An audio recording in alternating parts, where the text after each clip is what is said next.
If you're the only woman of color in the room, navigating spaces where you feel unseen or unheard, remember this: you're not alone, you're chosen.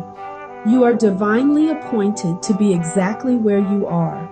Feeling like you don't quite fit, like you're an outlier, a splash of color in a monochrome world, that might be the sign you're right where you're meant to be. That feeling of displacement could be the very thing that sets you apart, preparing you for something greater. Esther's story is all about bold faith, hidden identity, and divine timing. A story of courage, resilience, and stepping into your purpose, even when it's terrifying. She was a Jewish woman, elevated to queen in Persia, a place she never expected to belong. Imagine the culture shock, the isolation, the pressure to conform. Esther could have stayed silent, kept her head down and protected herself, blended in, avoided conflict, and lived a comfortable, albeit unfulfilled life. But when her people's lives were at stake, she found her voice and took a stand. She risked everything: her position, her safety, her very life, not for glory, but for justice. Not for personal gain, but for the liberation of her community.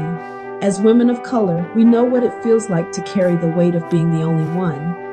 The pressure to represent, to educate, to break down barriers, whether it's work, motherhood, ministry, or your community. Maybe God's put you right there in that specific, challenging, and perhaps uncomfortable position for such a time as this. To be a light, a voice, a catalyst for change. It's risky to speak up, to challenge the status quo, to advocate for those who are marginalized. But your presence, your voice, carries generational strength, the strength of your ancestors, the wisdom of your experiences. You weren't born into this moment by accident. Your journey, your struggles, your triumphs have all prepared you for this very moment. God's given you resilience, grace, and wisdom, not just to survive, but to lead, advocate, and lift others up, to create pathways for those who come after you, to build a more just and equitable world. Esther reminds us you don't need a crown to walk in royalty. Your inherent worth, your divine purpose, is your royal decree. You just need faith and the courage to act, to step out of your comfort zone and into your calling.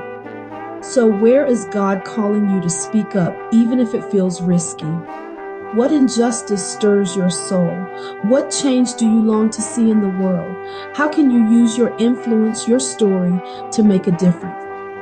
Your unique perspective, your lived experiences are invaluable. I'm praying for you every day, praying for boldness, strength, and the courage to walk in your calling, to embrace your power, to own your voice, to step into your destiny. You are chosen for such a time as this.